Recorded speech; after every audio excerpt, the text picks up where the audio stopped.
እግዚአብሔር የሚያደክም በስራ የሚያውል ብቻ ሳይሆን እንድናርፍ የሚያስብ ሩህሩህ አባት እንደሆነ እያሰብን እርሱን እንድናመሰግነው ነው።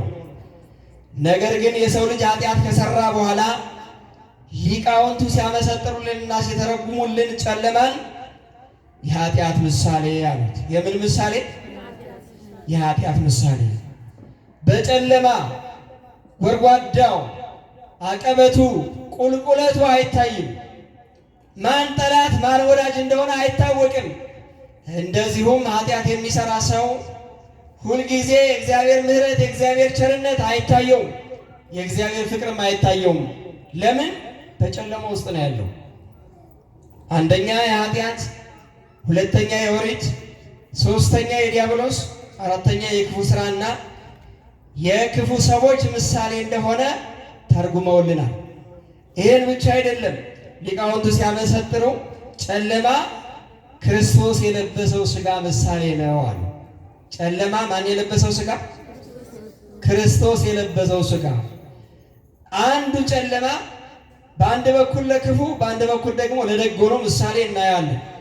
ብርሃን ላይ ስናይ ምን አይነት ሆኖ እንደሚመጣ ስለምናገኘው ጨለማን ክርስቶስ የለበሰው ሥጋ ወይም የክርስቶስ ሰውነት ምሳሌ እንደሆነ ተርጉመዋል። ይሄ ጨለማን ነው። ስምንተኛው ብርሃን። ስምንተኛው ምንድን ነው? ብርሃን ይሁን።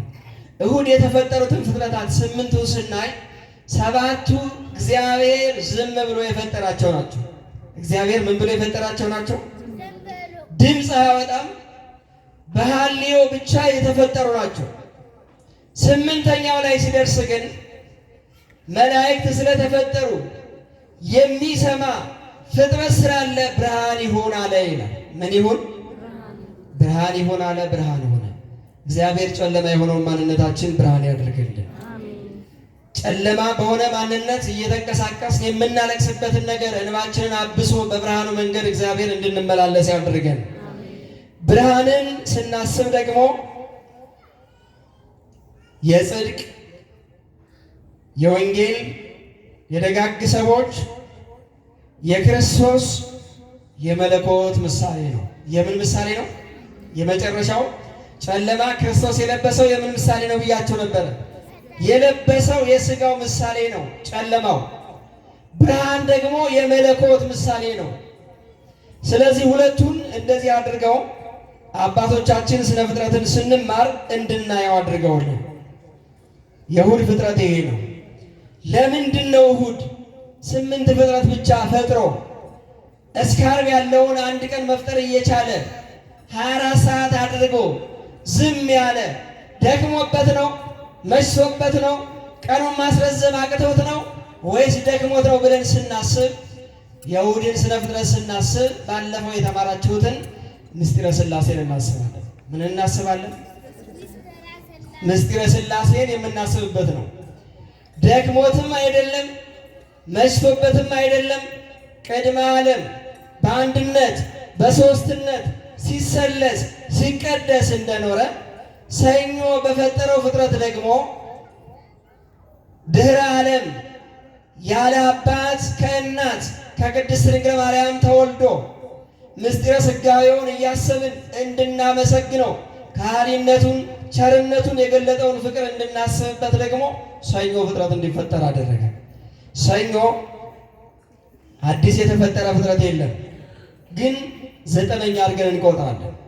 በሰኞ ቀን በምድር ላይ ሞልቶ የነበረውን ውሃ ለሶስት ከፈለው ይላል። ለስንት ከፈለው? ሰኞ ማለት ሰኑይ ከሚለው የተወሰደ ነው። ሁለተኛ ቀን ማለት ነው። ስንተኛ ቀን ማለት ነው? ሁለተኛ ቀን። ግን ቃሉ እየገባችሁ ነው? ከቃሉ ጋር ናችሁ? ሁለተኛ ቀን ማለት ነው። በዚህ ቀን አንዱን በዚህ ዓለም ለይትጋባ ማይ ውስተ ምዕላድሁ ብሎ ውሃው በመሬት ዙሪያ ይሰብሰብ የሚል ቃል ተናግሮ ውቅያኖስ የሚባለው ውሃ እንዲኖር አደረገ። ይሄ አንዱ ነው። ሁለተኛው አንዱን ከጠፈር በላይ አኖረው። ከዚህ ከምናየው ከሰማይ በላይ ወይም ጠፈር ከሚባለው በላይ ሐኖስ የሚባል ብፅብፅ ውሃ አለ። የሰማዩ የፀሐዩ ሙቀት እንዳያቃጥለው ከዚህ ሰማይ ጀርባ ሐኖስ የሚባል ብዝብዝ ውሃ አለ። ይሄንን አደረገ። ሶስተኛው ደግሞ አንዱም ባለበት ጠፈር ብሎ አጸናው። ጠፈር የምንለው ይሄ ሁላችንም የምናየው ከደመናው በላይ ያለው ሰማያዊ ቀለም ያለውን ይሄ ማን ይባላል? ውሃው ጸንቶ ጠፈር የሆነ ነው። ሰኞ እነዚህን ያደረገበት ነው። ስለዚህ ሰኞን ስናስብ፣ እሁድን ስናስብ ደግሞ እናታችን ቅድስት ድንግል ማርያምን እናስባለን። ማንን እናስባለን? አሁን የምንማረው በዚያን ዘመን የነበረውን ብቻ አይደለም፣ ካለፈ በኋላ ለእኔና ለእናንተ የሚሆነውን ትምህርት ነው። እሁድ ለሰው ልጅ መገኛ፣ ለፍጥረት መገኛ የሆነውን አራቱ ባህርያትን 10ው ፍጥረታት የሚባሉት ተገኝተዋል። ከእናታችንም የፍጥረታት ሁሉ መድኃኒት የሆነው የዓለሙ መድኃኒት ኢየሱስ ክርስቶስ ተገኝቷል። ስለዚህ ቅዱስ ኤፍሬም በሰባቱ ዕለታት አመስግኗታል። በሰባቱ ዕለታት ሲያመሰግናት 6ቱ ከተፈጠሩት ፍጥረታት ጋር እያገናኘን ያመሰግናት። ሰኞን እመቤታችን እናስባለን። ይሄ ጠፈሩን ከእርሷ የነሳውን ሥጋ እናስባለን። ሰኞ ጠዋት ሊነጋ ሲል የተፈጠረው፣ እሁድ ሊነጋ ሲል የተፈጠረው ያን ብርሃንን ስናስብ እግዚአብሔር ወልድን እናስባለን። ስለዚህ ይህን ሁሉ ነገር የምናስበው እግዚአብሔር የሰራውን ስራ እናስባለን። ምስጢረ ሥጋዌን እናስባለን። ሰኞን ስናስብ እናታችን ቅድስት ድንግል ማርያምን እናስባለን። ሰኞም መሽቶበት ደክሞት አይደለም። እግዚአብሔር ምስጢረ ሥጋዌን እንድናስብበት እንድናውቅበት ስላሰበ ይሄንን ነገር ሰኞ ደግሞ ፍጥረት ፈጠረ ማለት ነው። ከእሁድ በኋላ እያንዳንዱ የተፈጠረው ፍጥረት ግብርን ግብር የተፈጠረ ነው። እስኪ ቃሉን በሉት፣ ግብርን ግብር በሉ፣ የተፈጠረ ነው።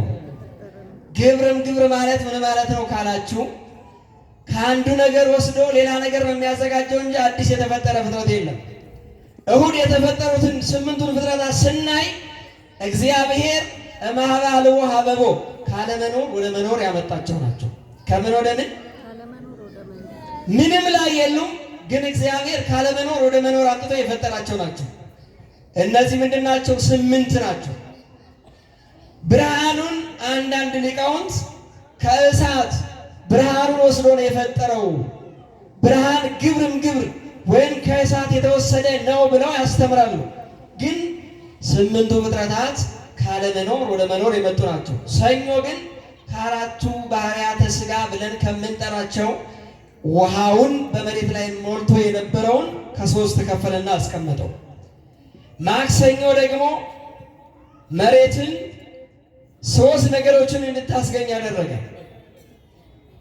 ለሥጋውያን ምግብ የሚሆኑትን ለታውቁል ምድር ኩሎ ሀመለማለ ዘር ዘይዘራ በበጊዜሁ ወበበ አጓሊሁ፣ መሬት በየወገኑ ያሉትን የሚዘሩትን የሚበቅሉትን ፍሬ የሚያበሩትን ታስገኝ ብሎ እግዚአብሔር ሲናገር፣ አንደኛ በማጭድ የሚታጨዱ አዝሪትን፣ ሁለተኛ በመጥረቢያ የሚቆረጡ አትክልትን፣ ሶስተኛ በእጅ የሚለቀሙ እጽዋትን እነዚህ እንዲገኙ አደረገ። እስኪ የመጀመሪያውን በሉልኝ። አንደኛ በማጭድ የሚታጨዱ ምን? አዝሪት፣ ሁለተኛ በመጥረቢያ የሚቆረጡ አትክልት፣ ሶስተኛ በእጅ የሚለቀሙ እጽዋት፣ አራተኛ በገነት ያለው ፍጥረትም እጽዋትም በተለየ መንገድ እንደተፈጠረ አባቶቻችን ያስተምራሉ። መዓዛው የተለየ ነው። በሰከንድ የሚያፈራ ነው። በልተው ታኝከው እስኪውጡት ድረስ ያኛው ዛፍ አፍርቶ የሚገኝ ነው። ይህንንም ከቁጥር ያስገባሉ። ይህንን ስናስብ ከመቤታችንን የመንፈሳውያን ምግብ የሚሆን ፍሬ ሕይወት ጌታ እንደተገኘ ዕለተ ሰሉስን እናስባለን። የምታስታውሱ ከሆነ በነሐሴ ጾም ላይ ማክሰኞ ቀን የሚተረጎመውን ትርጓሜ ታስታውሳላችሁ? አንቲ ውእቱ ገራይት ዘይተዘራ ውስቴታ ዘር፣ ገበሬ ሳይጥርባት ሳይግርባት ሳያርሳት ሳይቆፍራት ሳያለመልማት ዘር ተዘርቶባት የተዘራው ዘር በቅሎባት አብቦ አፍርቶ የተገኘባት ገራይተ ሰሉስ አንቺ ነሽ እያሉ ሊቃውንቱ ይተረጉማሉ። አስታወሳችሁት? አሁን ይሄንን ወስደው ነው ቅዱስ ኤፍሬም የተናገረውን ለእኔና ለእናንተ የሚተረጉሙልን። ይሄ በዕለተ ሰሉስ የምናስበው በዕለተ ሰሉስ ሌላም የተፈጠረ ፍጥረት አለ፣ ግን ሶስቱን ፍጥረት በዋናነት እንቆጥራለን። ቅድም የሰኞን አንድ አልን፣ አሁን ደግሞ የማክሰኞን ሶስት አልን። ስንት ሆነ? ስንት ሆነ? አረ ሄዳችኋል የላችሁም? ስንት ሆነ? እኔ ቁጥር አልችልም፣ እየደመራችሁ ንገሩኝ። ስንት ሆነ? ሶስት። ዘጠኝና ሶስት ስንት ነው? 14 ሆነ ማለት ነው። በትክክል እንደዚህ ነው። 14 ነው። ዘጠኝና ሶስት 12። አይ ቶሎ እንዲጨርስ ነው መሰለኝ ቁጥር እየጨመራችሁ ነው ወደዚህ። ዘጠኝና ሶስት 12 ሆነ። ግን ማክሰኞን ስናስብ ደመና መቼ ነው የተፈጠረው ብለን በአይምሯችን እናስብ ይሆናል። መቼ ነው የተፈጠረው? እስኪ ያነበባችሁትን ያገኛችሁትን ንገሩኝ። መቼ ነው ደመና የተፈጠረው? ብርሃን ተፈጥሯል፣ ሰማይ ተፈጥሯል፣ ጠፈር እንደተፈጠረ አይተናል። ግን የምናየው ከሰማይ በታች ያለው አንዳንዴ የሚጠቁረው አንዳንዴ ነጭ የሚሆነው ደመና መቼ ነው የተፈጠረው? ሰኞ ነው? መቼ ነው? ማክሰኞ? ቃለ ሕይወት ያሰማልን። ማክሰኞ ካሉ ቃለ ሕይወት ያሰማልን። ደመና የተፈጠረው ማክሰኞ ከሆነ ደመና ከምንና ከምን ነው የተፈጠረው የሚለውን ስናይ ከባህርና ከመሬት ነው። ከባህርና ከምን ነው? ከባህርና ከመሬት ነው። ከመሬት ይውስጥ ጢስ ወጣ፣ ከባህር ደግሞ እርጥብ ጢስ ወጣ። ሁለቱ ሲዋሃዱ ደመና ተፈጠረ።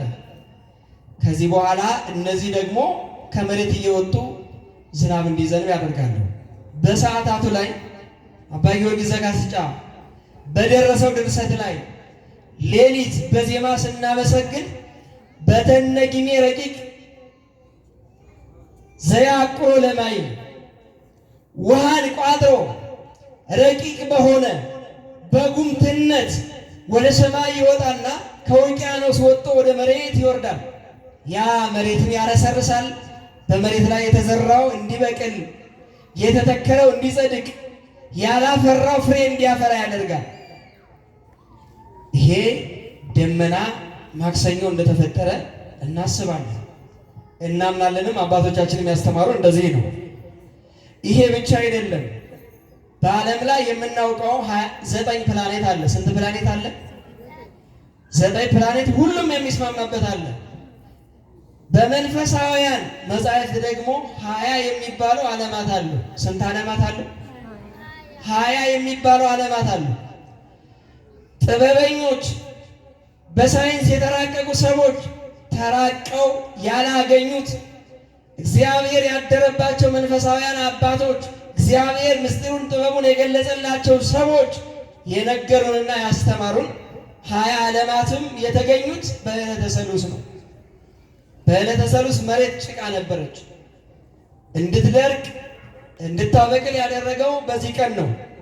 እነዚህም 20 ዓለማት ስንት ናቸው ስንል ለአራቱ 10 ፍጥረታት የተከፈሉ ናቸው። 9 ዓለመ እሳት። ስንት ዓለመ እሳት?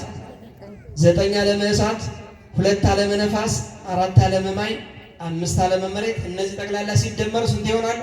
20 ይሆናሉ። እነዚህ በዚህ ቀን የተዘጋጁ ናቸው።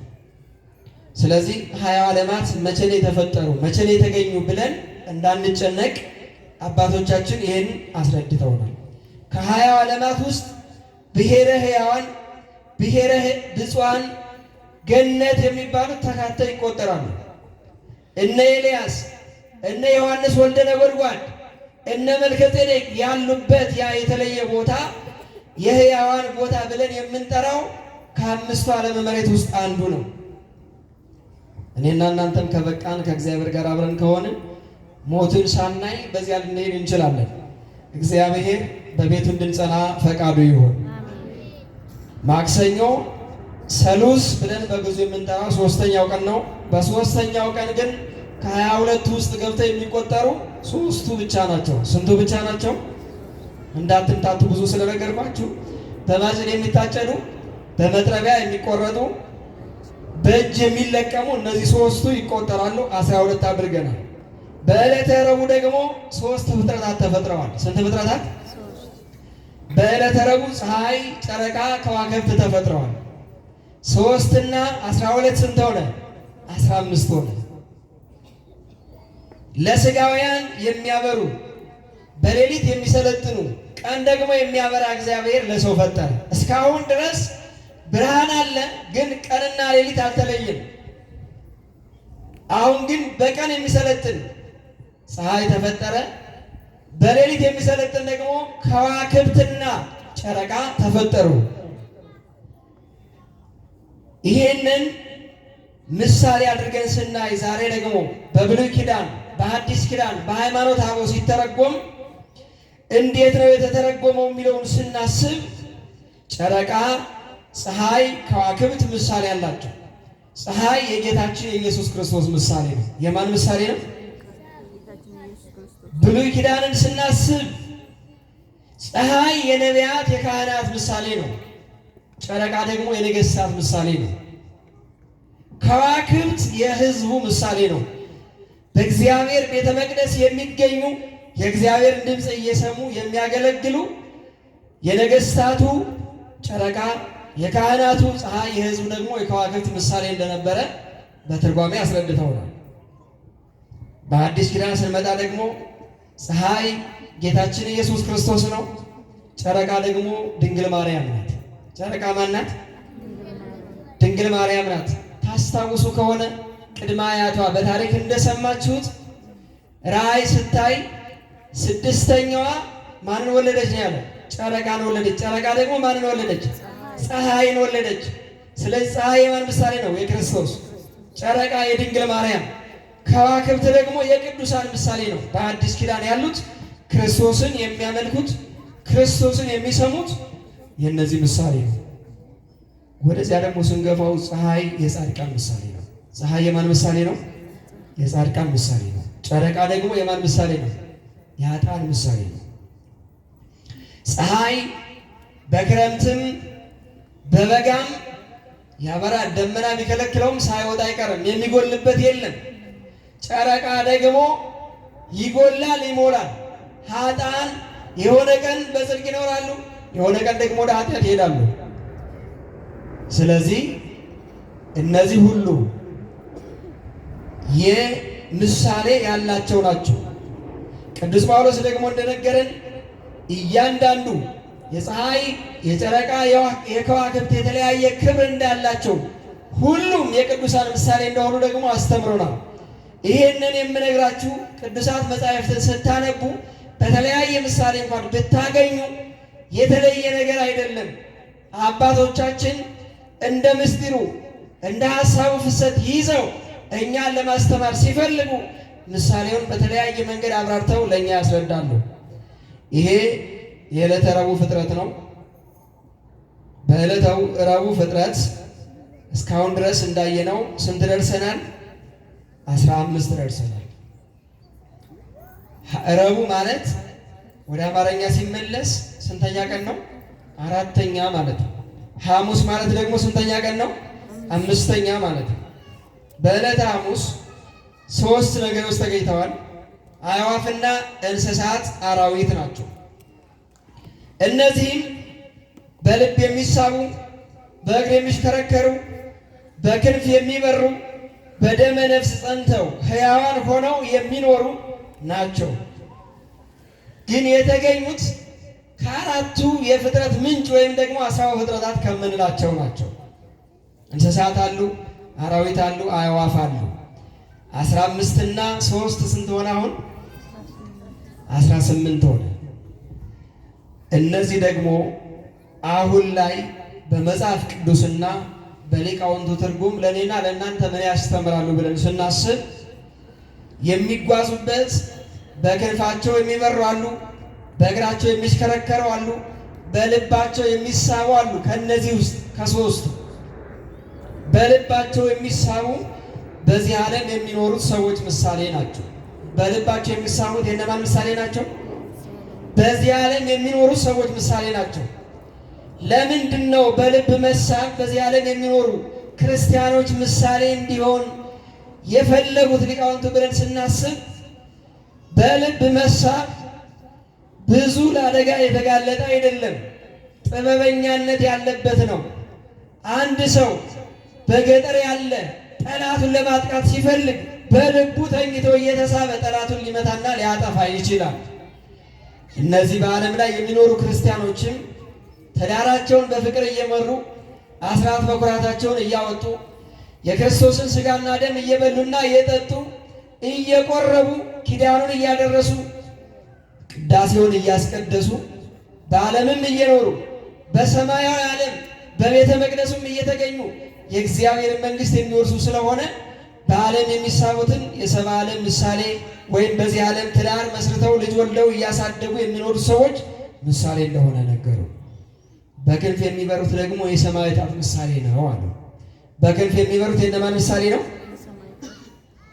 ለምንድን ነው የሰማዕታት ምሳሌ ካልን፣ ሰማዕታት ልክ በክንፍ የሚበሩት ከዚህ ተነስተው ወደዚያ እንደሚሄዱ ምንም የሚከለክላቸው ነገር እንደሌለ፣ ሰማዕታትም ከአጠገባቸው እሳት እየነደደ ሰይፍ የተሳለ ሰይፍ እያዩ መታሰር እያለ ሞት እያለ መቆረጥ እያለ ሳይፈሩ ሳያፍሩ ሳይሸማቀቁ ሄደው ይገባሉ።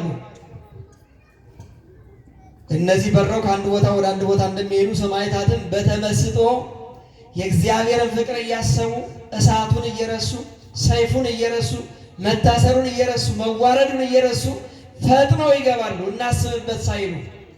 እንደዚህ ስለሆነ በክንፍ የሚመሩት የሰማዕታት ምሳሌ ናቸው አሉ። በእግር የሚሽከረከሩት ደግሞ የባሕታውያን ምሳሌ ናቸው። በእግር የሚሽከረከሩት የእነማን ምሳሌ ናቸው? የባሕታውያን። ዓለም በቃኝ አሉ። በገዳም የሚኖሩ ጤዛ ልሰው ድንጋይ ተንተርሰው ከቤተሰብ ርቀው ድምፀ አራዊትን ግርማ ሌሊቱን ታግሰው እግዚአብሔር አባቴ፣ እግዚአብሔር ቤተሰቤ፣ እግዚአብሔር ምግቤ፣ እግዚአብሔር ቤቴ ብለው የሚኖሩት የእነዚህ ሰዎች የባሕታውያን ምሳሌ ነው። በእግራቸው ከአንድ ቦታ ወደ አንድ ቦታ እንደሚንቀሳቀሱ እነዚህም ሁሉን ነገር ረስተው ትተው እግዚአብሔርን ስለተከተሉ ከገድል ወደ ገድል ከትሩፋት ወደ ትሩፋት እያደጉ ስለሚሄዱ በእግር የሚሽከረከሩት የእነማን ምሳሌ ናቸው አሉ? የባሕታውያን ምሳሌ ናቸው። በዚህ ቀን ስለ እመቤታችን ስናስብ ደግሞ ዕለቱ ሐሙስ የእመቤታችን፣ ባህሩ ደግሞ የማን? የጥምቀት ምሳሌ ነው። በዚህ ውስጥ በኋላ መጨረሻ ላይ ያርምን ካየን በኋላ እንደገና ተመልሰን ሰባቱ ምስጢራተ ቤተክርስቲያንና አምስቱ አዕማደ ምስጢርን እንዴት ነው 6 ቀን በተፈጠረው ፍጥረት ማየት የምንችለው የሚለውን አሳያቸዋለሁ። በዕለተ ዓርብ ደግሞ 4 ፍጥረታት ተፈጠሩ። በዕለተ ዓርብ ስንት ፍጥረታት ተፈጠሩ? 4። ቅድም በባህር የሚኖሩትን 3 አይነት እንስሳ አይተናል። አሁን ደግሞ በየብስ የሚኖሩ በክንፍ የሚበሩ በእግር የሚሽከረከሩ በልብ የሚሳቡ 3 አይነት እንስሳዎች ተፈጥረዋል። 4ተኛ ደግሞ አዳም ተፈጠረ። አሁን ስንት ሆነልን? 22 ሞላ አልሞላም? 22 ሞላ። ይሄንን እነዚህ 3ቱ ምሳሌያቸው ቅድም በባህር ላይ እንዳሉት እንዳየነው ነው። አዳምን ግን በተለየ እግዚአብሔር እንዲህ አለ፣ ንግበር ሰብአ በአርአያነ ወአምሳሊነ። ኦሪት ዘፍጥረት ምዕራፍ 1 ቁጥር 26 ላይ እንዲህ አለ፣ እግዚአብሔር ሰውን በአርአያችንና በምሳሌያችን እንፍጠር አለ። ሰውን በምናችንና በምናችን? በአርአያችንና በምሳሌያችን እንፍጠር።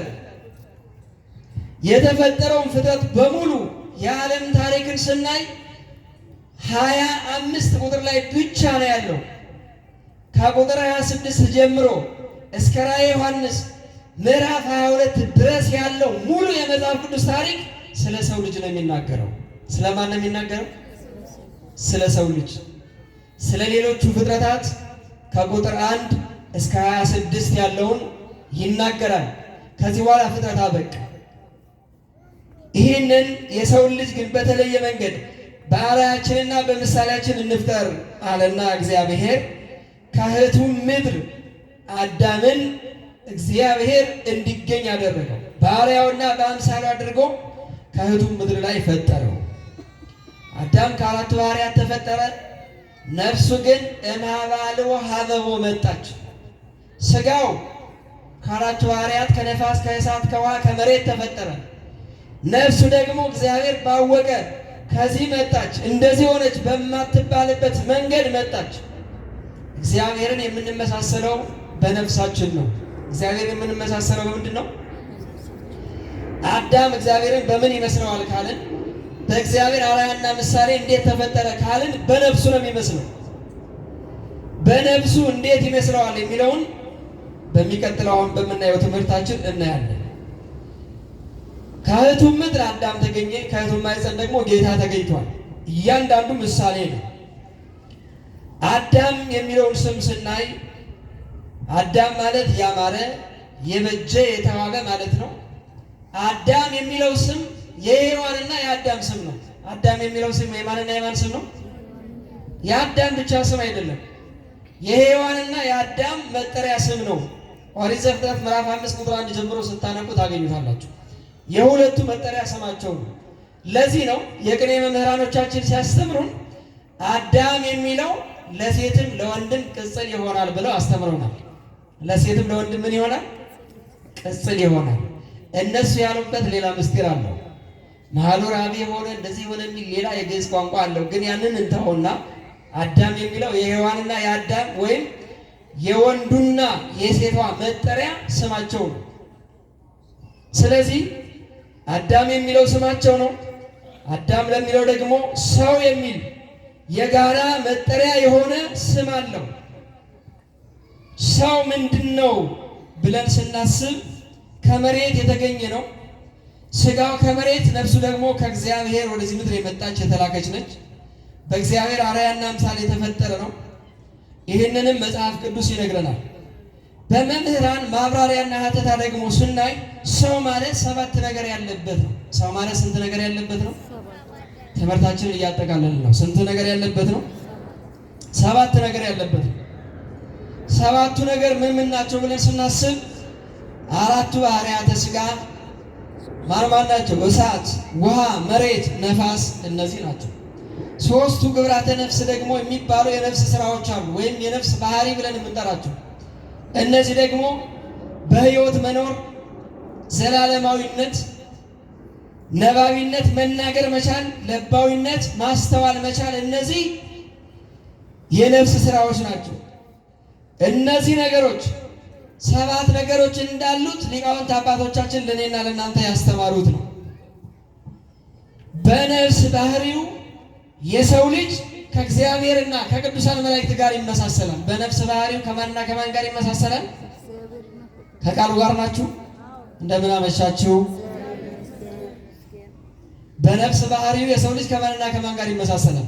ከቅዱሳን መላእክት ጋርና ከእግዚአብሔር ጋር ይመሳሰላል። ቅዱሳን መላእክት አይሞቱም፣ ዘላለማውያን ናቸው። ይናገራሉ፣ ያስባሉ።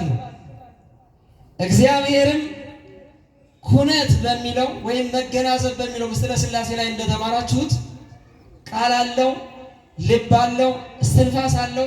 ግን 3ቱን ወደ አንድነት የሚያመጣ መገናዘብ ተብሎ የሚተረጎም ነው። ስለዚህ እግዚአብሔር ልብ እንዳለው ነፍስ እንደ ልብ እንዳላት የእግዚአብሔር ልብ አለው። ልባቸውም እግዚአብሔር አብ እንደሆነ አይታችኋል። ለነፍስ ቃል እንዳላት ለእግዚአብሔርም ቃል አለው። ያ ቃሉ እግዚአብሔር ወልድ እንደሆነ የሚናገርበት እግዚአብሔር ወልድ እንደሆነ አይተናል። ነፍስ ሕያዊት ናት፣ ሕይወት አላት። ለእግዚአብሔርም ሕይወቱ መንፈስ ቅዱስ እንደሆነ አይታችኋል። 3ቱም አንድ ሆነው ተገናዝበው በእግዚአብሔር አብ ልብ ያስባሉ፣ በእግዚአብሔር ቃል በእግዚአብሔር ወልድ ቃልነት ይናገራሉ፣ በእግዚአብሔር መንፈስ ቅዱስ ሕይወትነት ደግሞ ሕያዋን ሆነው ይኖራሉ። ይሄ የሰው ልጅ ከቅዱሳን መላእክትና ከእግዚአብሔር ጋር የሚስማማበት ነው። ይህንን ካየን የሰው ልጅ 7 ነገር ያለ ሆኖ ዘላለማዊ ሆኖ ተፈጠረ። ከተፈጠረ በኋላ ብዙ በረከት ተሰጠው። ምን ተሰጠው? ብዙ በረከት ተሰጠው። ከነዚህ ውስጥ 8 ነገሮች ተሰጥተውታል። አንደኛ ምግብ፣ ሁለተኛ መባዛት፣ ሶስተኛ የሚኖርበትን ዓለም የማስተዳደር ስልጣን፣ አራተኛ የእረፍት ቀን፣ አምስተኛ የሚኖርበት ምቹ ቦታ፣ ስድስተኛ የሚመራበት ሕግ፣ ሰባተኛ ስራ፣ ስምንተኛ ረዳት። ሔዋን ለአዳም አዳም ለሔዋን ረዳት እንዲሆኑ ተፈጠሩ፣ ተሰጣቸው። እነዚህ በረከቶች ናቸው። እነዚህም በረከቶች የሰው ልጅ በአግባቡ የመጠበቅና ለእግዚአብሔር ክብር የማዋል ኃላፊነት ነበረበት። ነገር ግን ከ7 ዓመት በኋላ እነዚህ ነገሮች በተግባር ሊውሉ አልቻሉም። ለምን? የጸጋ ንጉሥነቱ የጸጋ አምላክነቱ ስላላስደሰተው የባህሪ አምላክ ለመሆን በእባብ ያደረውን የዲያብሎስን ምክር ሰማ። የእንጨት ፍሬ በላ። አምላክነት እንደሚገኝ አመነና ከሔዋን ጋር በላ። ጸጋው ተገፈፈ፣ ቅጠል ለበሰ። ከአምላኩ ፊት ሸሽቶ በዛፍ ስር ተደበቀ። ፍርሃት አደረበት። ይህ ሁሉ ነገር ሆኖለት የሰው ልጅ ወደ ኋላ ሄደ። ለእኔና ለእናንተ ብዙ በረከት ተሰጥቶን ግን ወደ ኋላ እያፈገፈግን ያለን ብዙ ሰዎች አለን። እግዚአብሔር ወደ ራሱ ይመልሰን። የሰጠንን በረከት እንድናስብና በአግባቡ እንድንጠቀም እግዚአብሔር ይርዳን። ይህንን ነገር ስላደረገ 3 አካላትን እግዚአብሔር ረገመ። እግዚአብሔር መፈለግ ጀመረ። አዳም ሆይ ወዴት ነህ አለ። አዳም ጸጋው ተገፈፈ፣ ራቁቱን ሆነ፣ በዛፍ ስር ተሸሸገ፣ የዛፍ ቅጠል ለበሰ። የእግዚአብሔር ድምፅ አስፈራው። ኃጢአተኛ ሲኮን እንደዚህ ነው። የእግዚአብሔር ድምፅ ያስፈራል። በዚህ ምክንያት አዳም ወዴት ነህ ሲባል እኔ ፈራሁ፣ ተደበቅኩኝ፣ ጸጋዬ ተገፈፈ፣ በዛፍ ስር ነኝ ያለሁ አለ። አሁን እግዚአብሔር አዳምን መፈለግ ጀመረ። ግን ያ ፍለጋ እንዴት እንደሆነ መጨረሻ ላይ እነግራችኋለሁ። 3 አካላትን ምን አለን ያልኳችሁ? ረገመ። አንደኛው እባብ ነው። አንደኛው ምንድን ነው? እባብ ነው። ኦሪት ዘፍጥረት ምዕራፍ 3 ከቁጥር 14 እስከ መጨረሻው አንቡት። እባቡን 4 አይነት እርግማን ረገመው። አንደኛ በሆዱ እንዲሄድ፣ ሁለተኛ አፈርን በሕይወት ዘመኑ እንዲበላ፣ ሶስተኛ በእባብና በሴቲቱ ዘር መካከል ጠላት እንዲሆን ለዘላለሙ እንዳይታረቅ፣ አራተኛ የሴቲቱ ዘር ራሱን እንዲቀጠቅጠው። ይህንን እርግማን ተረገመ። እባብ መልኩ ያማረ የግመል ወሳብሬ የሚያህል 4 እግር የነበረው እንደ ሌሎቹ የሚሮጥ ነበር። አሁን ግን በልቡ እንዲሄድ ተረገመ። እግዚአብሔር ከመረገም ይጠብቃል። ሔዋን ደግሞ ተረገመች። ሔዋን 3 እርግማኖችን ተረገመች።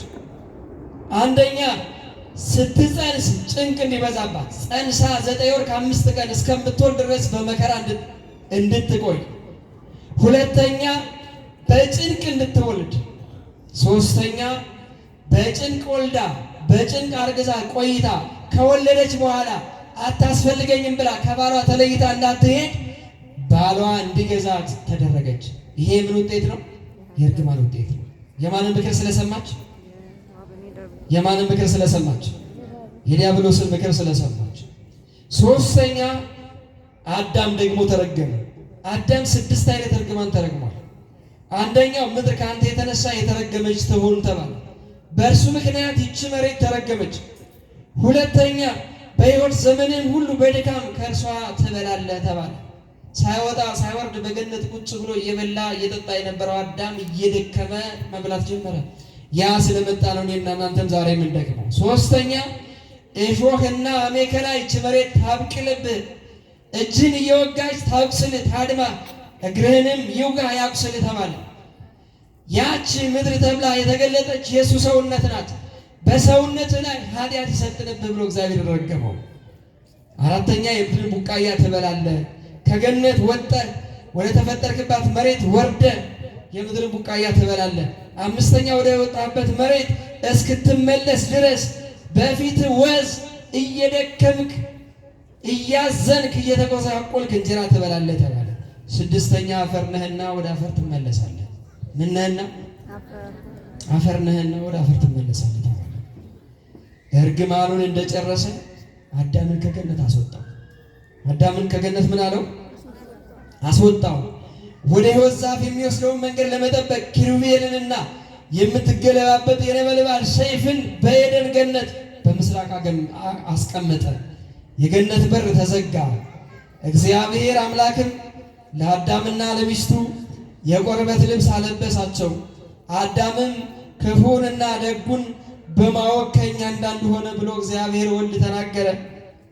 ይህን ለማስከፈት የሰው ልጅ 5500 ዘመን ሲያለቅስ ኖረ።